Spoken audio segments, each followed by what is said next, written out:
Really? That's interesting. I heard that right there. Well, good evening. Good to see you all out tonight. I look around campus and I see volleyball games, I see business gatherings, but you're in the most important place tonight. So we're glad that you're here. Appreciate you making time for this. We have tonight, as we did Thursday night, two presentations. Both, I think, from the great state of Alabama, right? One further north, which makes you more holy, right? Further north in Alabama, the closer to God. Isn't that something like that? Caroline Branham is going to present for us tonight in just a minute on the impact of stress on the mind and body. Not that that matters on a college campus as we head towards midterm, but the impact of stress on mind and body. Caroline is a junior now, right, in the nursing program. After Caroline's finished and we have a round of questions, we'll have our second presentation. That's by Luke Harvison, who you claim Birmingham, right? From Birmingham, Alabama. He's taken an interest in small banking, investment in communities, and the impact that has on local economies. And you're going to get into some of the banking system intricacies tonight. So a little monetary policy as well. So again, we're glad you're here tonight. We'll start right now with Caroline. She'll get us started, give us her presentation, and then we'll go on to questions. Caroline, come on up.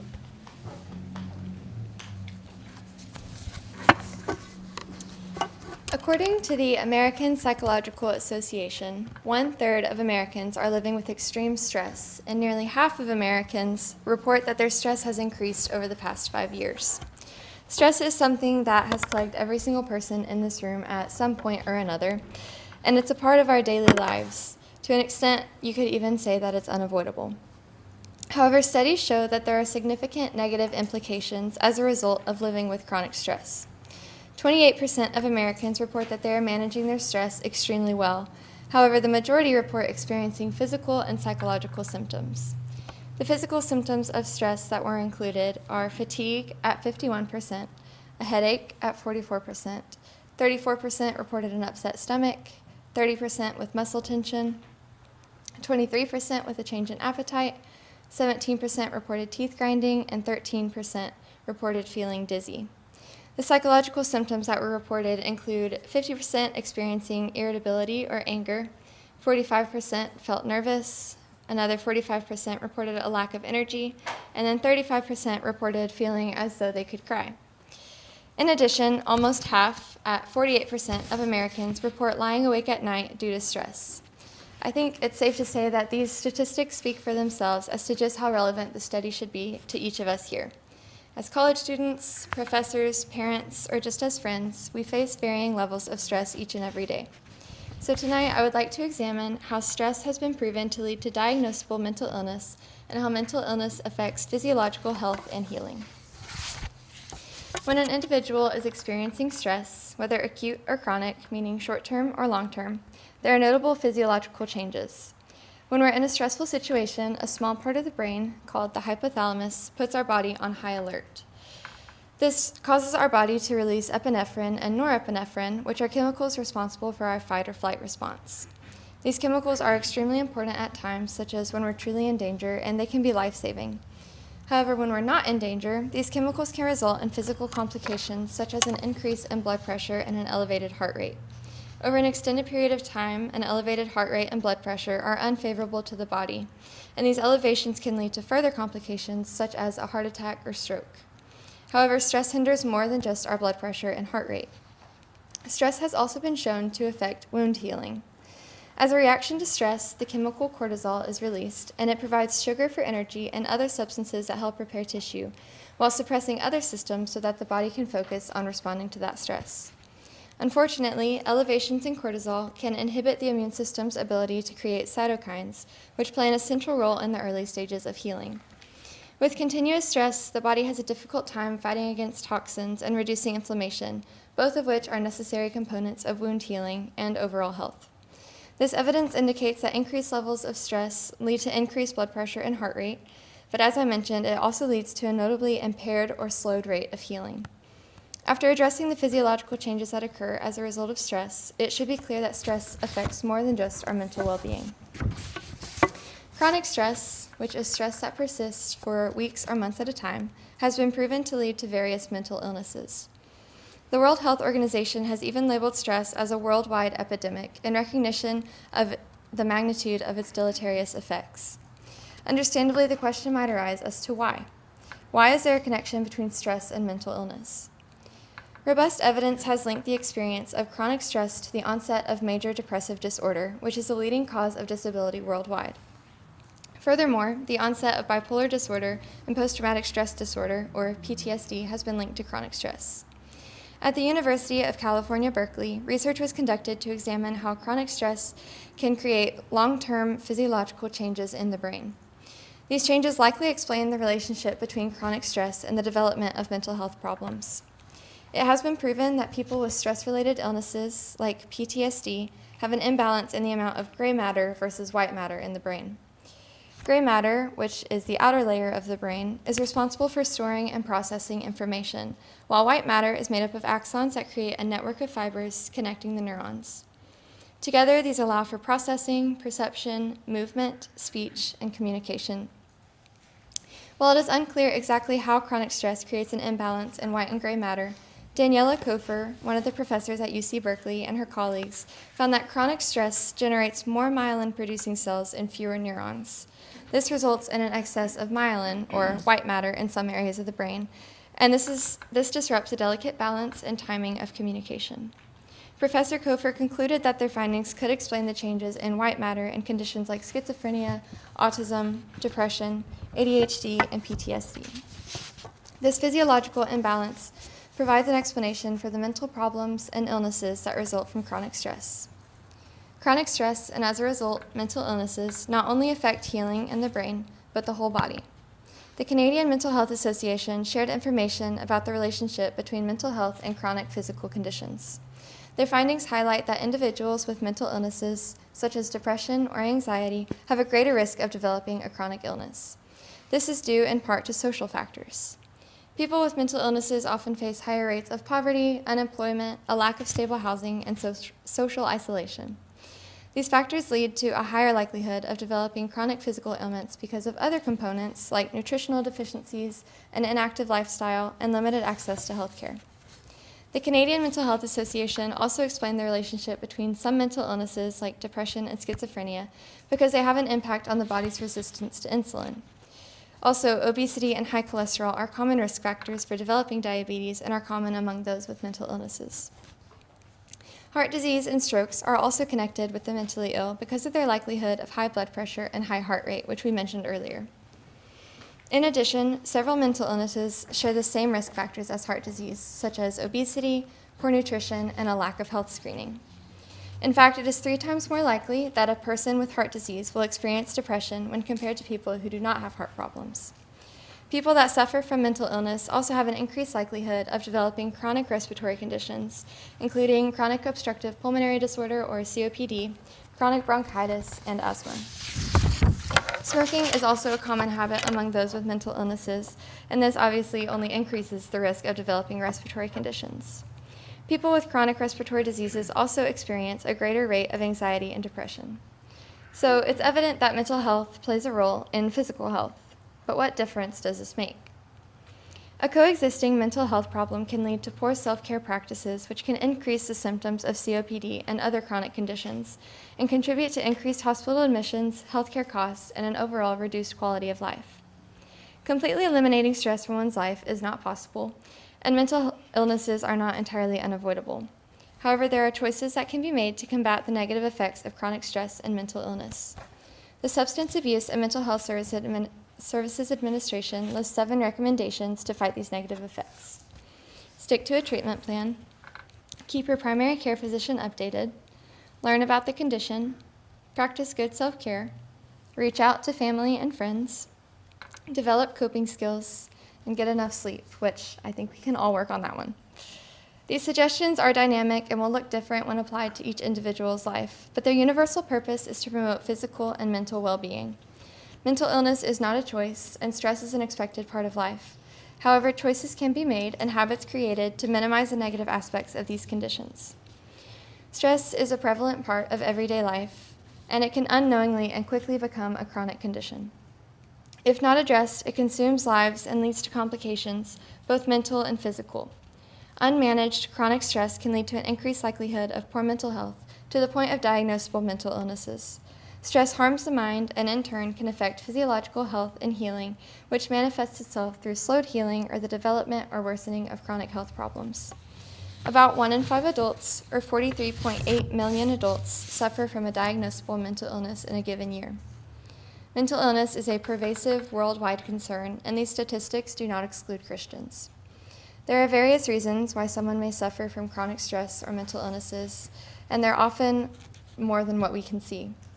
Rather than demeaning or judging one another based on personal struggles or weaknesses, it is important that we love others as the Lord has shown love to us. Psalm 5, verses 11 and 12 offer comfort as David speaks to God, saying, "But let all who take refuge in you rejoice. Let them ever sing for joy and spread your protection over them, that those who love your name may exult in you. For you bless the righteous, O Lord. You cover him with favor as with a shield." May we take comfort as children of God in knowing that no matter the stress or the pain, the battle belongs to the Lord.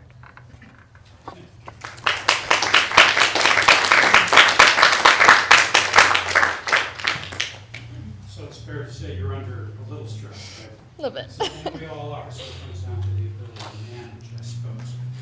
Among our panelists, I think they're going to be asking questions, creating too much more stress, is Maritza Vasquez from Atlantic City, Florida, Jordan Griggs from the great state of Arkansas, Ruth Connolly from the great country of Ireland, and Jesse Trimble, who's from right here in Temple Terrace. So, Jesse, let's start with you. Do you have a question or comment? Yeah, I have like a two-part question. You think that smoking is a common habit among people that have mental illness, and I'm just wondering why they develop that habit. It's definitely a coping mechanism. I'm not sure the chemistry behind all of it, but I know that that's just the way that they cope with it. And I think that goes back to the fighting the effects of stress. That would be developing a bad coping skill. So, trying to turn that into a good coping skill. Okay. And the second part of my question is, did you find any statistics on stress and addiction and how they are together and linked somehow? I did not, but I think it would probably be a similar situation as the smoking. Because what do we know, Jesse? How else do people cope with stress? You mean drinking? Drinking. I mean, binging is probably another thing. Video gaming, probably. Video gaming, you went real tame there, but video gaming, whatever bad shows on Netflix and then all shows. Right. It does go directly to the problem of addiction and darker things, right? So drugs, alcohol, substance abuse. So certainly there's going to be some factors there. Your question?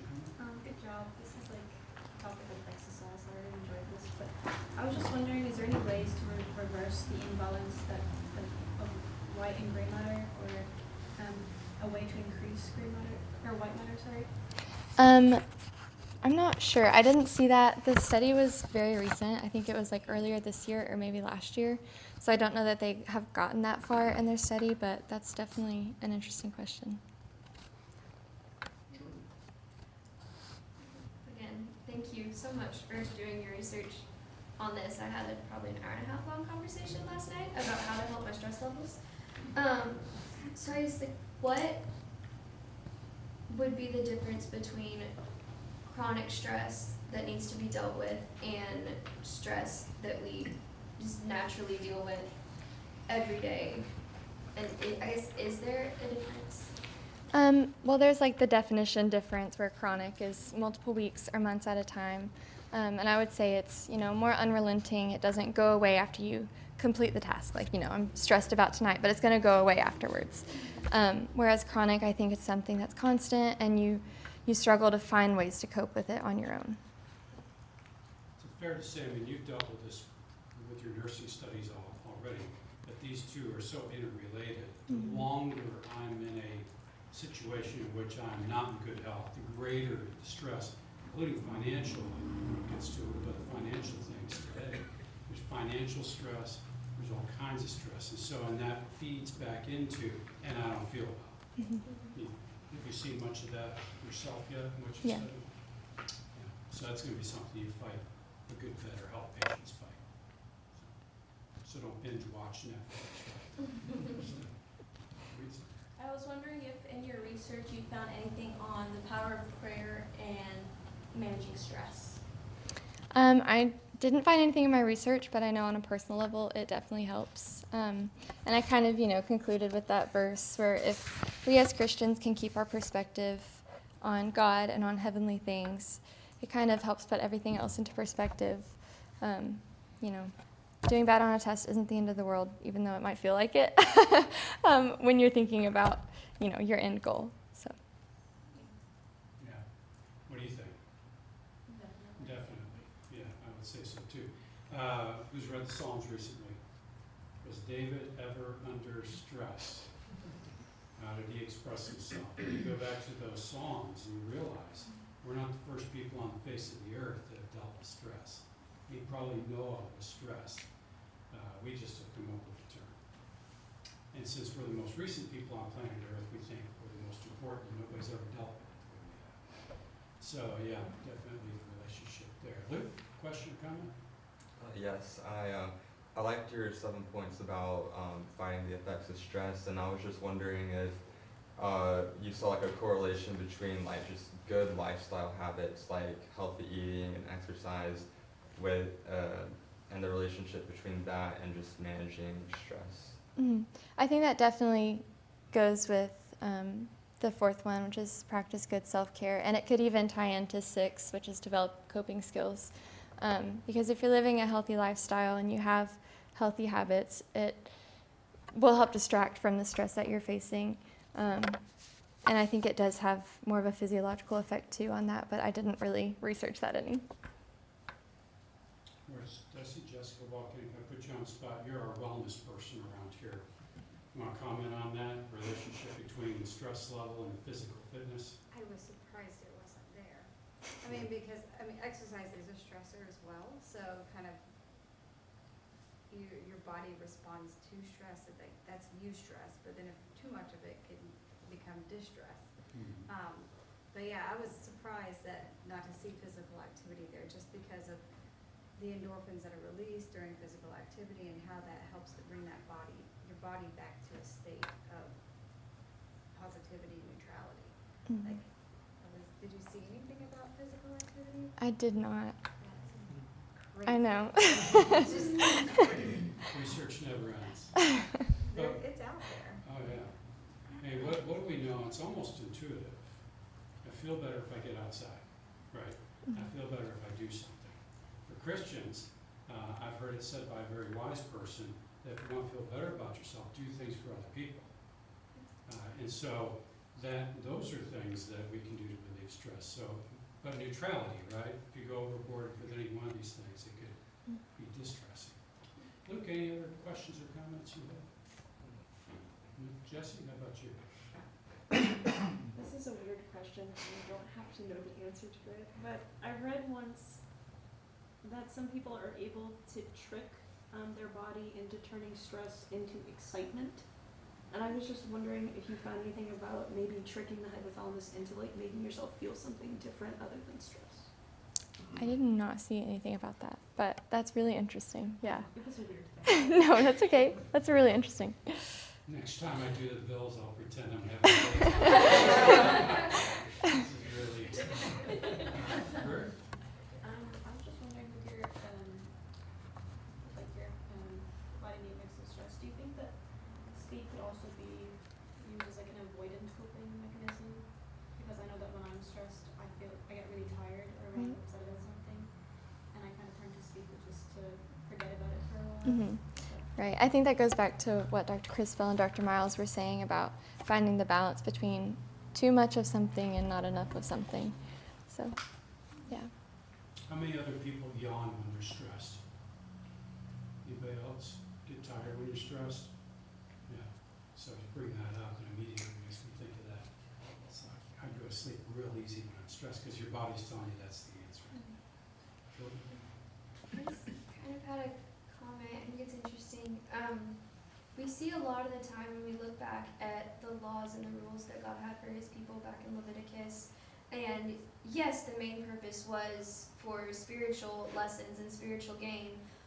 but a lot of them had so many health benefits, and it was so much better for them physically if they would just follow the rules that God was giving them, because research hadn't been done yet, and science hadn't been done yet, and things like that. And this just kind of reminded me of the commands that God has, obviously on a different level. But be anxious for nothing, and don't worry about tomorrow, and the things that we can't have any control of. Yes, that is a spiritual thing, but also we have a God that cares about our physical well-being, and He's concerned about all of us, not just the spiritual aspect. And so I thought that was really interesting. Yeah, that's a really good point. Yeah, it's easy to read the words, you know, if he cares about the lilies of the field, when he cares about the birds in the sky, won't he care about you? Easier said than done. Right? If it wasn't a matter of people being under stress in the first century, they wouldn't have to be told that. So, what else? Just a comment.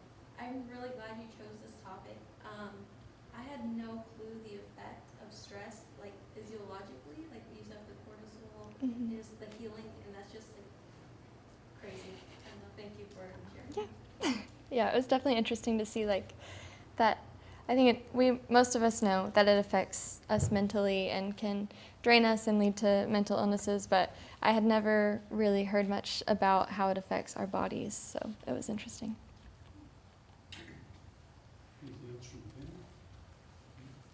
How about from the audience? Any questions, comments? Yes, ma'am. My first thought, like you were talking about with Jordan, how they are interrelated and how people don't really realize that, both physiology and the mental aspect. So you're saying how mental health can lead to physical problems. Did you also see that physical conditions can then lead to mental, and that it could be like a positive feedback loop where they add on top of each other over and over? Definitely, yeah. When I was researching, I actually considered like doing it the other way around, of how chronic health conditions can lead to mental health issues, because it's just like a revolving circle. So yeah. Yeah, it's a good point. Dr. Miles brought up a good point, neutrality, and finding a balance in these things, because you start putting yourself on this unreasonable schedule so that you feel better, or unreasonable expectations, you can go negative. So, which is why I don't run. Yes, sir. I have two questions. Thank you very much for your presentation. On this slide here, first of all, get enough sleep. Is it just about amount, or is there also something about when you're getting your sleep? I mean, if you're staying up all night but sleeping from 5 in the morning until 2 in the afternoon, is that just as good as going to bed at 10, or is there something connected there as well? No, I think it does matter the time. You know, if you're sleeping throughout the day, your whole cycle is going to be off. And we do have like the circadian rhythm or something. Yeah, so it's like, you know, we're supposed to be sleeping at a certain point. And if we throw that off, then the rest of our schedule and that cycle gets thrown off. So I think it does matter, yeah. Thank you.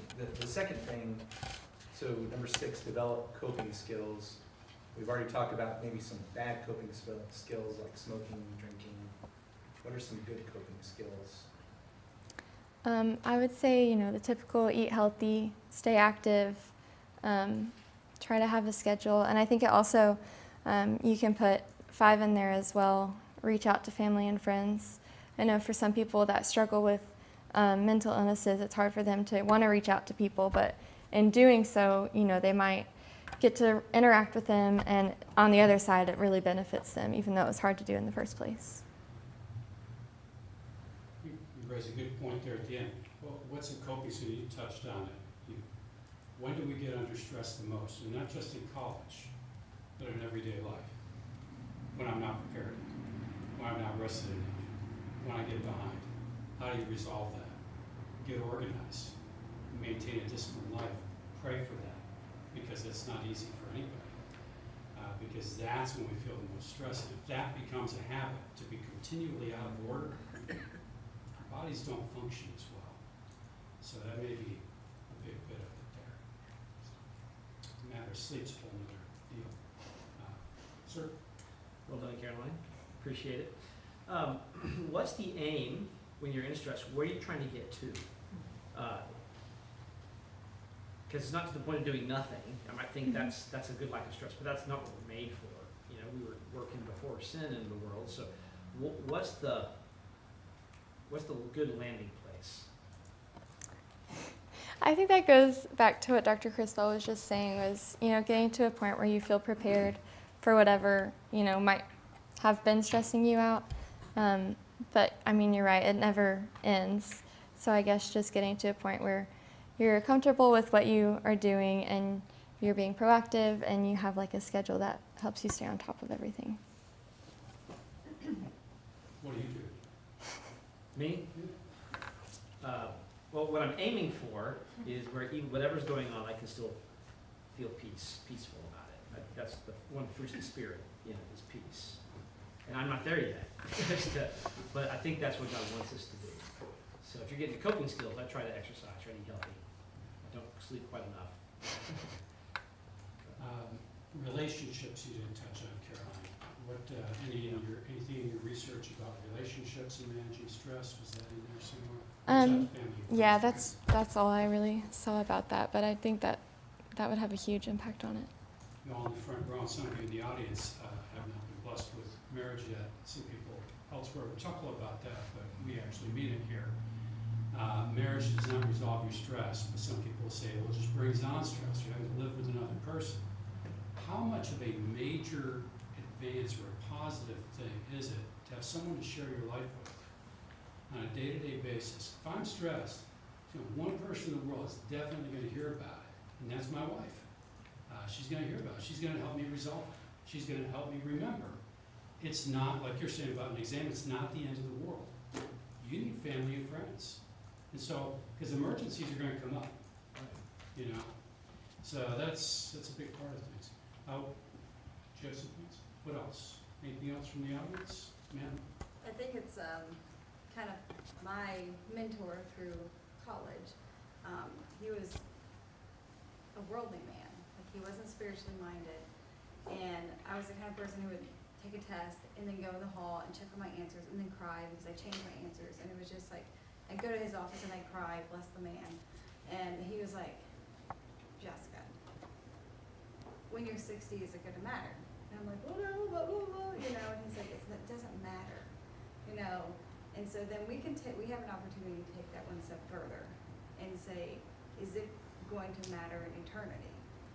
And most likely the answer is going to be no. And if it does matter, then that's something that bears our attention and our careful consideration.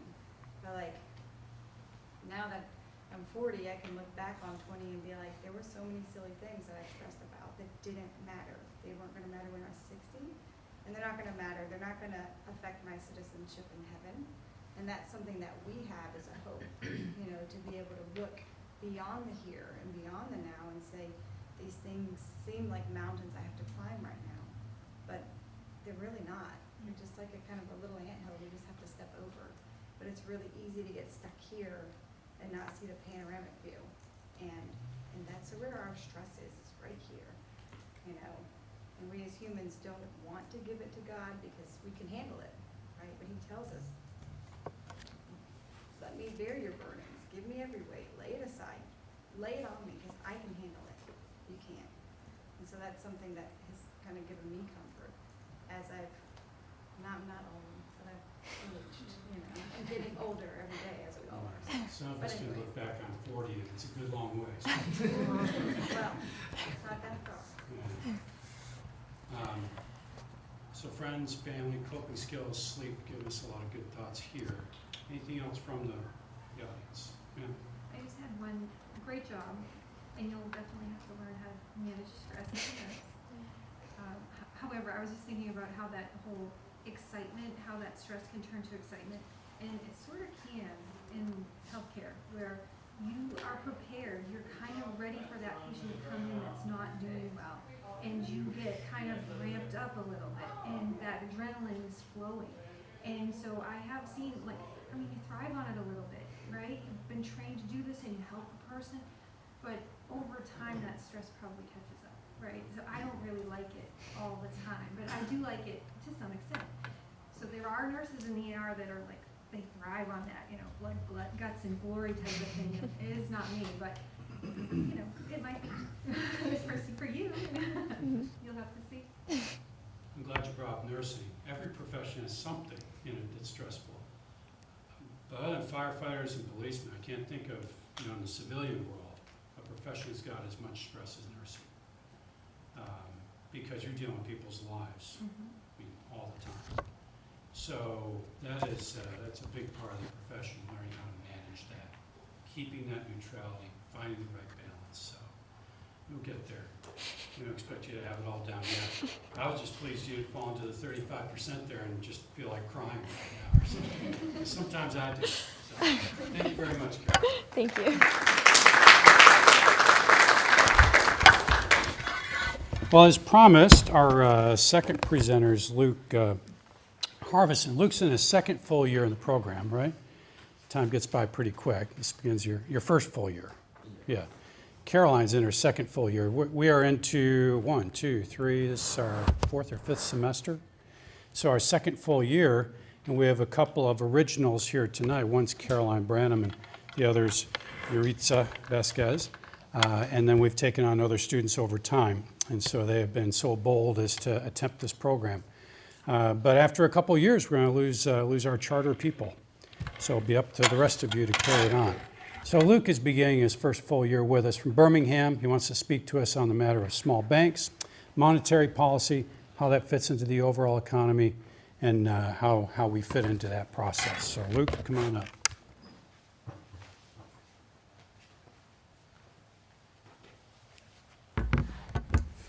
Hey everyone, thank you all for coming out tonight. I really appreciate it. I hope all of you are doing well. As Dr. Criswell mentioned, I want to talk about the structure of the banking system. And I think it's intuitive to us that banks are a very important part of our society. They're woven into the fabric of how things work. But at least from my anecdotal experience, there's a lot of people don't realize what banks actually do or how they work exactly.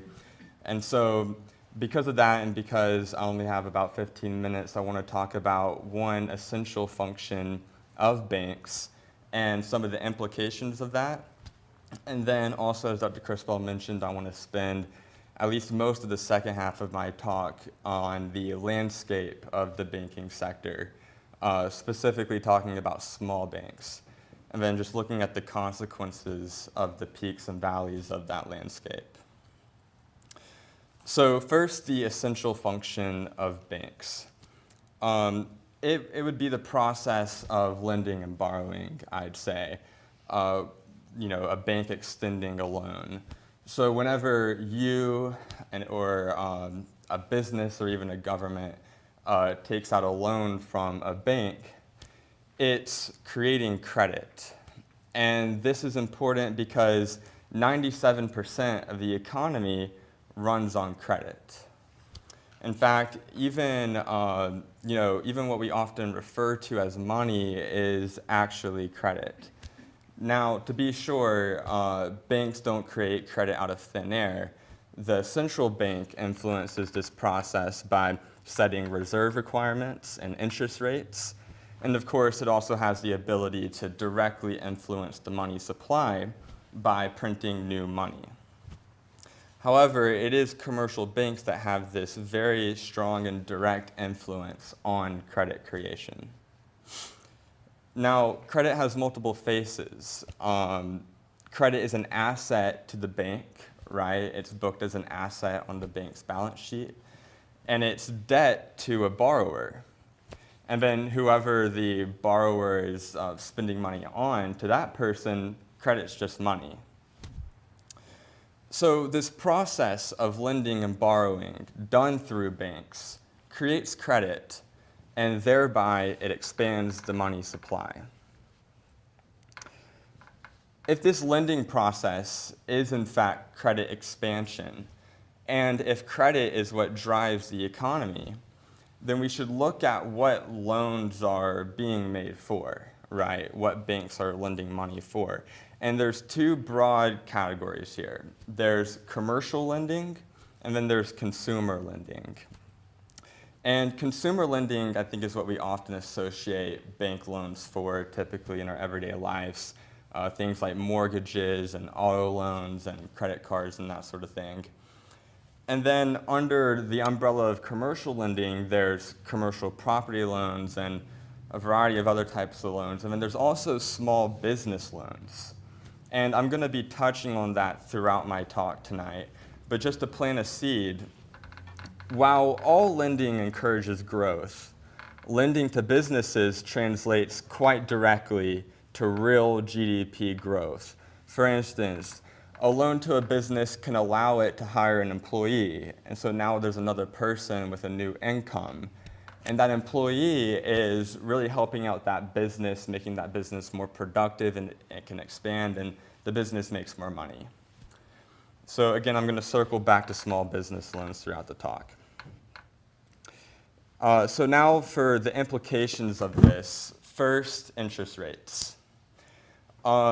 It's intuitive, first of all, that low interest rates precipitate growth because more people are willing to borrow money, and this leads to more credit.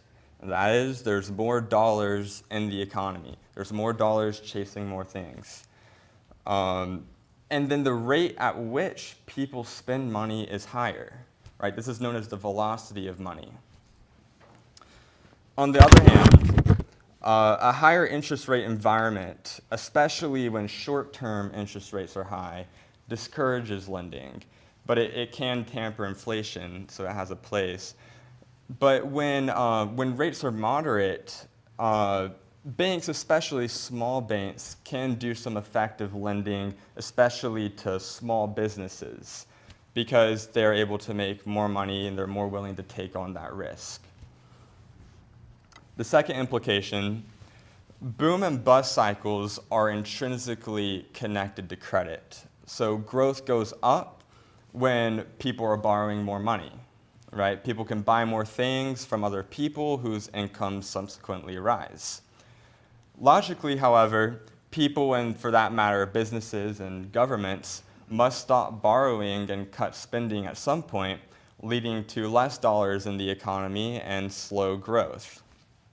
So generalizing from this, you might have heard of the short-term debt cycle or the long-term debt cycle. Well, this is essentially how it goes. And so now I want to connect this back to small businesses and small business loans again, because armed with what we know about why loans are made, then it becomes clear that we can mitigate the extreme highs and lows of credit cycles by financing people's own productivity through business loans. Now I want to get to the landscape of the banking sector now, and specifically focusing again on the importance of small banks. Some context for this, though, is that is related to small businesses first. So small businesses account for around 44% of United States GDP and about 63% of job creation. So that means then, just to make it relevant to you guys, that 2 out of every 3 of y'all will be hired by a small business. And in order to make that happen, that small business is going to need a loan from a small bank. So this is very relevant here. And so this is, I think, maybe even more staggering, though. At least 70% of small business lending in 95% of counties across the U.S. is done by small banks.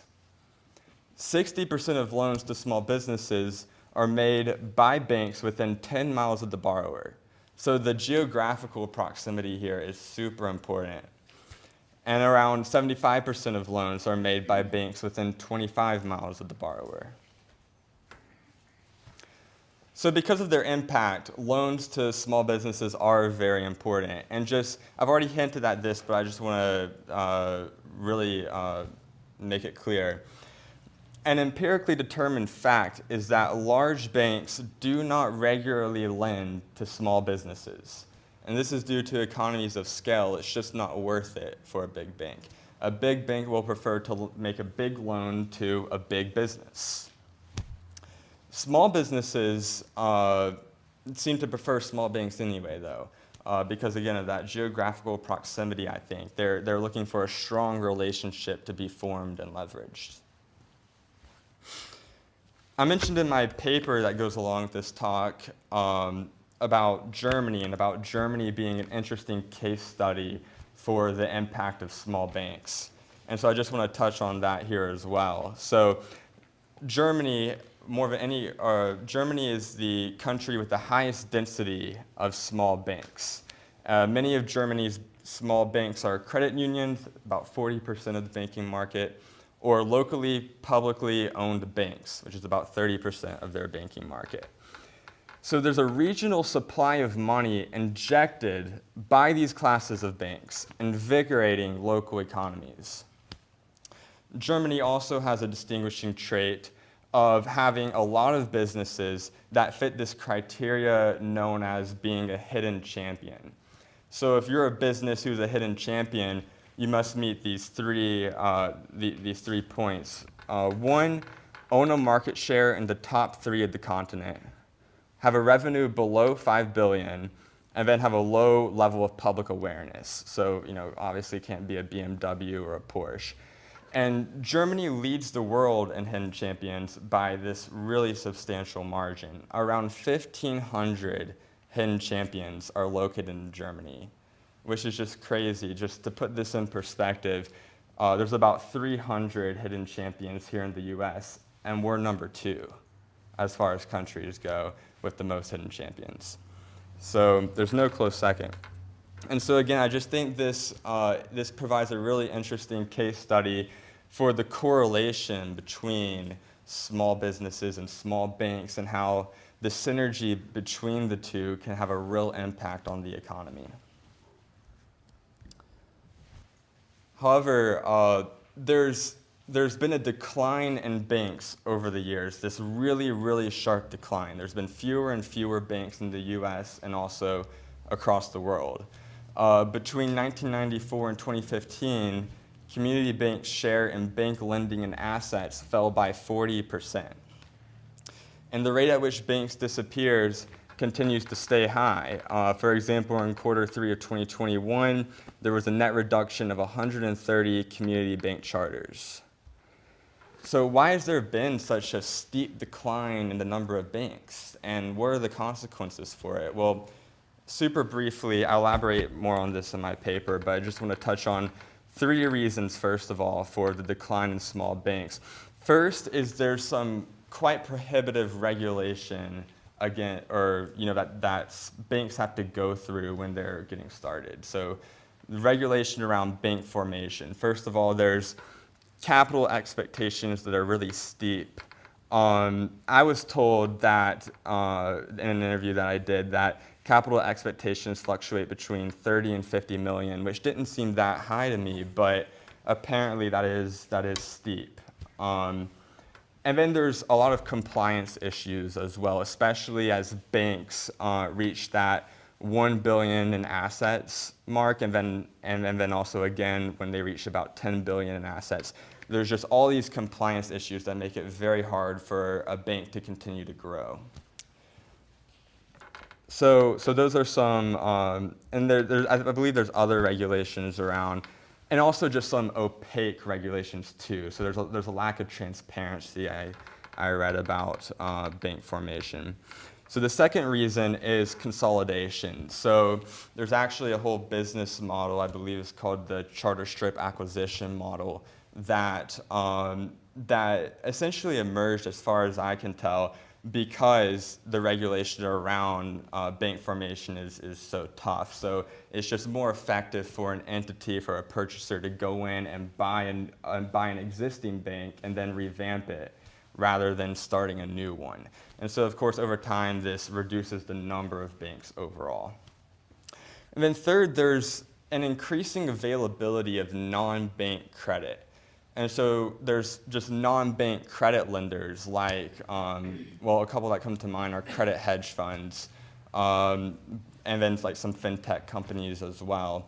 But these non-bank credit lenders, of course, can sidestep some of that regulation that I was mentioning, and so they can more effectively lend, or maybe not more effectively, but they can lend, and they don't have to kind of go through those hurdles.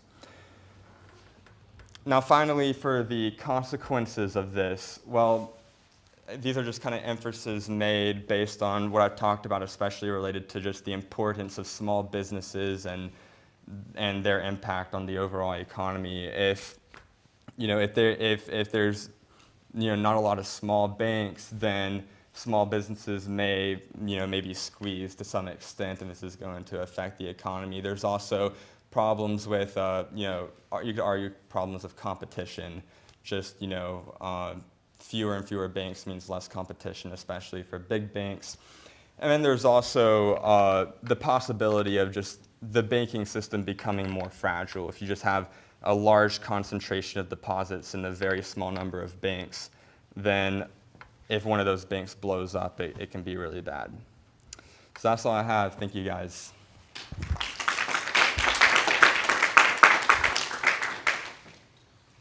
Luke, you have me worried about the economy again. Go back to the 97% figure and explain that to us. Sure. So credit becomes money when the transaction is settled. And so what that means, so what 97% of the economy running on credit means is that transactions aren't being made in real time. Really, it's just an analogy I've heard is just like a bar tab, rather than paying for the money up front. So. Not for college. Sure. So the other 3% is actual money. Yeah. Makes me a little nervous to see that. Because what you described, taken on the face of it, in the South they used to call it chain of debt. Everybody owed somebody else. And if that chain fell apart somewhere, everybody's in trouble. And what you described at the end is kind of that scenario. If a big bank goes out, we're all in a lot of trouble. Which is why bank regulations have been amped up since 2008, like you've studied. All right, Rita, a question? Comment? So I don't know any like local banks, but I know local credit unions. So what's really the difference between like small banks and small credit unions? Yeah. So credit unions are essentially considered banks, but they're also like technically not. So the regulation around credit unions are a little bit different, but it's probably just as regulated of an environment. But yeah, that's about all I know. It's just there's a technical difference, but I don't think it's super impactful. So, but I could be wrong there, but. We're going to call him Professor Dentsch Okay. for a second. Remind me, when was the SNL crisis? Years ago, I don't remember. Yeah, I know. See, we're way past 40. That's sort of like a credit union. Yeah, absolutely. And as I recall, the regulations were not as stringent. Exactly. And a lot of that did get tightened up though from 2008, as you mentioned, and that's why we saw, very strong regulation around exactly what you talked about because of all the problems that happened in 2008. And so I think you're seeing those regulations overlap a bit more because of that. We said it pretty easily, 2008 is how many years? 15, 16 years ago. Some of you in this room were 18 and 19, so when you were toddling around, the United States economy just about went completely into the ditch because bank loans were made that were not well thought out, mainly because of governmental policies, at least largely. And it took some banks right under, along with them, insurance companies in some cases, and big investment firms. So, not a good scenario. So regulations are no one's friend, but that's why they exist. So, all right? And Not necessarily from a moral perspective, but in your opinion, is credit itself and the idea of economy operating that way, is that good for an economy, or is it better, is this not practical at all, but to go back to exchanging good for good? Yeah, I mean, I don't think it's practical to have an economy that scales without the use of credit. you definitely, need some sort of credit lending institution in order to make things happen. But so yeah, it's just about, I guess, like as I mentioned at one point in my talk, about managing the highs and lows of the credit cycle is what you're going to be looking at. But you definitely do, need credit. If you go to an exchanging goods for goods type of economy, you're essentially going back to a barter society. It's just not very effective. This is very low scale. If you want to start a business today, if you didn't take out a loan, where would you get your money from? Yeah, you'd have to save it, save money yourself, or go to your parents, or just yeah, it's just not a good way to do things. Yeah, you'd have to take out some loan, eventually, perhaps even have some sort of shareholder system. That's where your shareholders from. Ever heard of IPOs, initial public offerings? When businesses go public and offer their shares, eventually the share prices, they help go up, and the worth of the company goes up, and they take that money that they borrow from you, hire people, buy wholesale, or make products, and then sell them wholesale, sell them retail. So ultimately, hopefully you get your money back. But you're trusting Luke, so I don't know.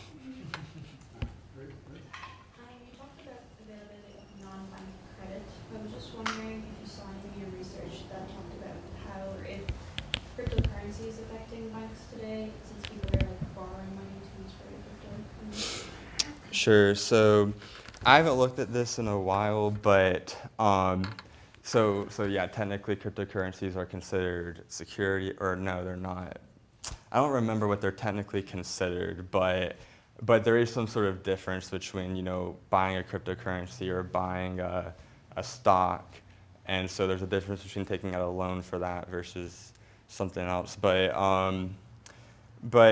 I mean, my understanding is the ethos of cryptocurrency is decentralization, especially as it relates to just like decentralizing credit lending, and so it's kind of like sidestepping banks, doing something a little bit more peer-to-peer, and so I think there is maybe some inherent antagonism between cryptocurrency and the banking sector, but that's not to say that they couldn't somehow merge.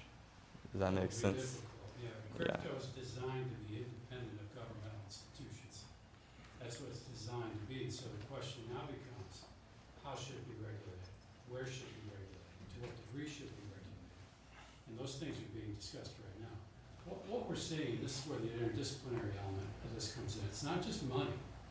It's not just monetary policy. It's fiscal policy, which goes to government's decisions about how much they're going to tax us and how much they're going to spend with those taxes. The ways and means of government, the ways and means of running a country. So those worlds overlap all the time. So should you regulate that? Should you allow it? Should you outlaw it? That's like outlawing a barter system. Can you really do that? What makes cryptocurrency worth anything?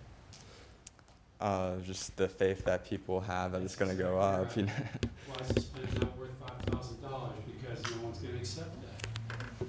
So, all right, Jesse? There's an incredible amount of work that you put into this paper. It is very detailed. And thank you for doing that, because I didn't know anything about this before I read this paper. But, okay. In your presentation, you said that the United States is number 2 in hidden champions. That's right. And you also said that larger banks won't lend to smaller businesses usually. That's why you have more community-owned banks. But I was just wondering, why wouldn't larger businesses lend to hidden champions if it helps our economy, especially if they're getting bigger than they should be? Sure. So hidden champions, yeah. Especially in the U.S., a company that size actually might bank with a larger bank.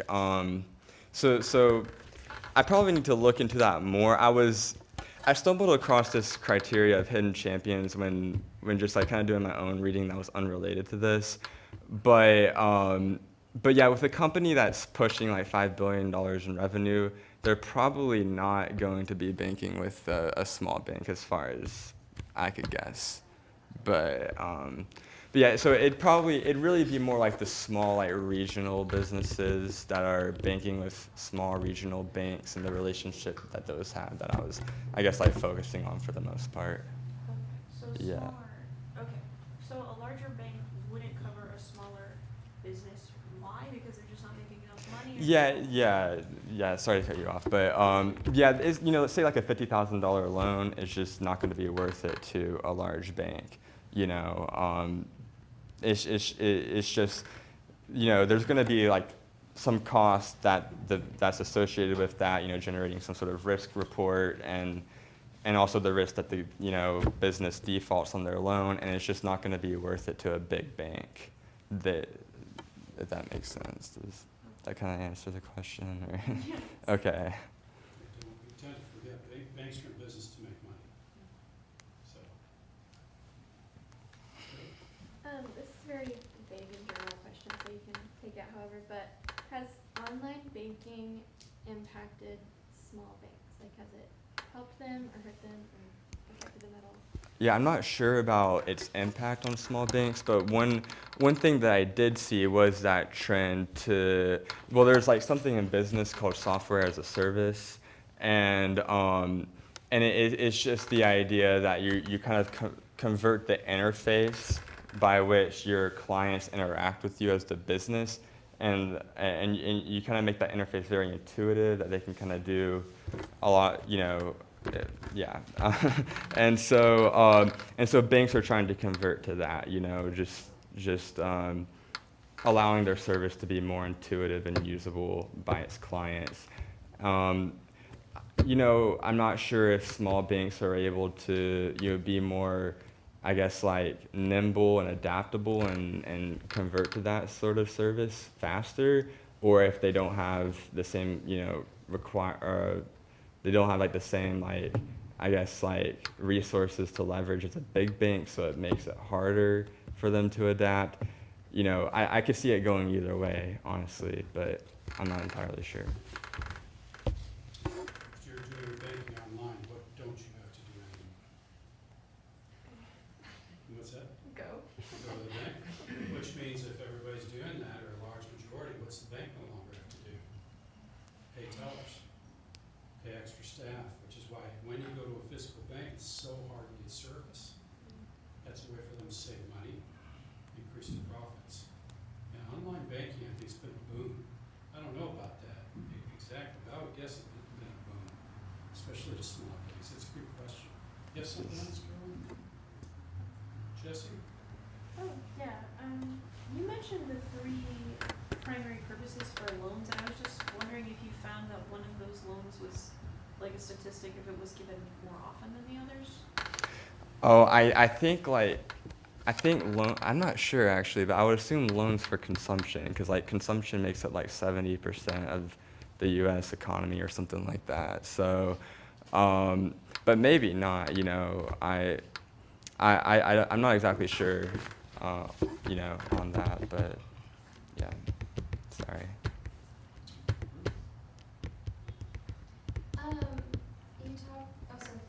You did a good job of making this feel relevant, especially to those of us who I took one class in high school on economics and understood half of it.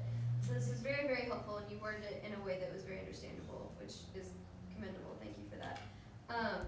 You talked about the impact that small banks have on people in the economy. Obviously large banks serve a purpose. So have you noticed if larger banks are helpful to the economy as a whole, or if they're causing harm? Yeah, I would assume they definitely have their very significant role to play.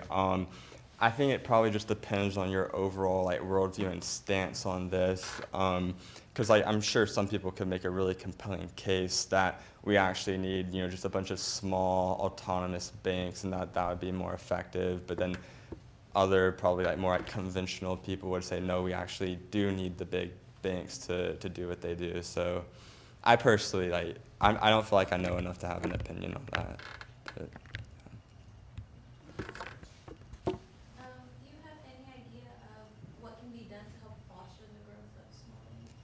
Yeah, I think that's the like the most like pressing question probably that's being raised like that's the question that of course came to me after I started looking into this, because clearly like if the decline is this steep and they serve a role, then what could we do to foster the formation of small banks?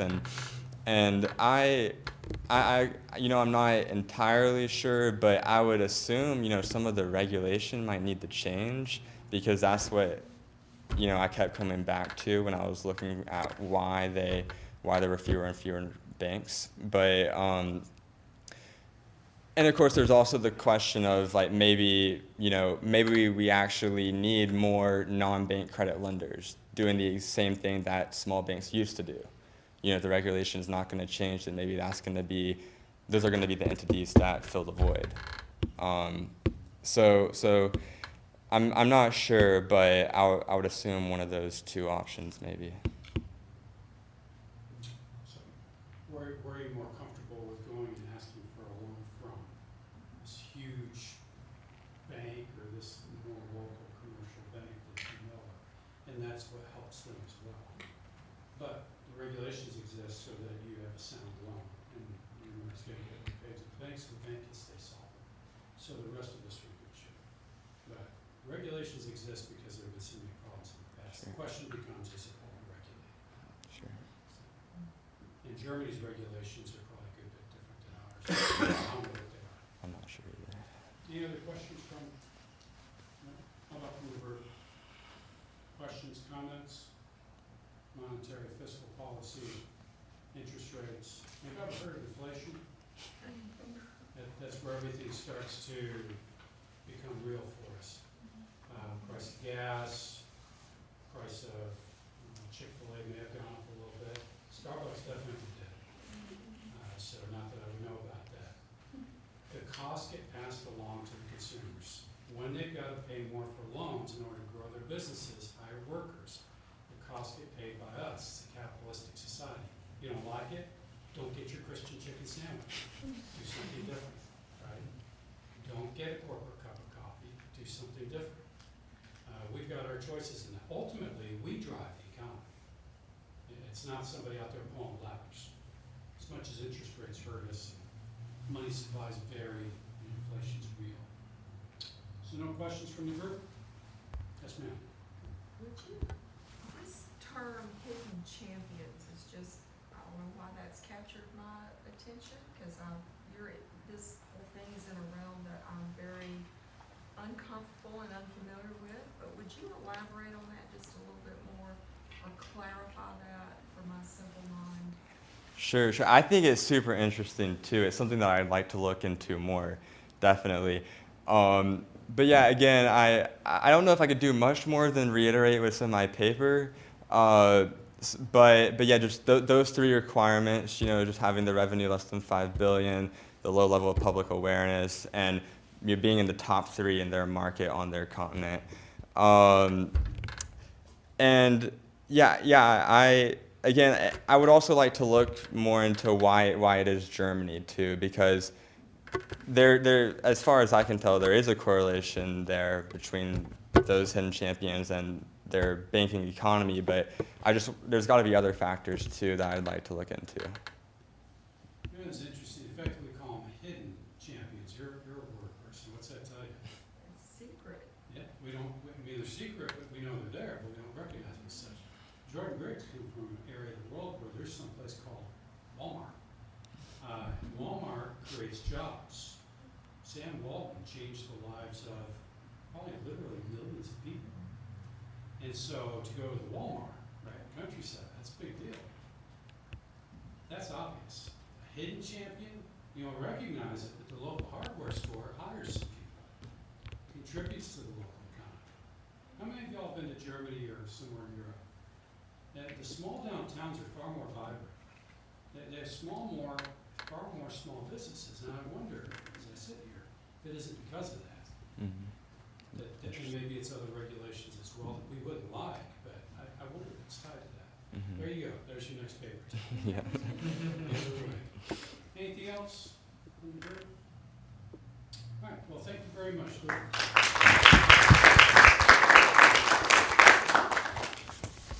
Appreciate your time, your work with that. Economics is often called the dismal science. I guess we could take some comfort in that things that are more fun are not the dismal science. But it's a very necessary thing. And I think Luke did a good job of just at least introducing us to that tonight with small business. I appreciate Caroline.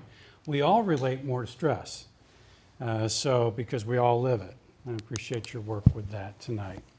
So we do not have another honors evening until October. Our third honors evening will be towards the end of October, the 24th of October, which will be another, I believe, Tuesday night. So there'll be other information come out about that. But until then, we'll all get through midterms together. We'll do other things together. And somehow, some way, we'll manage our stress. We'll work around inflation and see each other then. So until then, we appreciate your time here with us tonight. Thank you very much for your support of the program.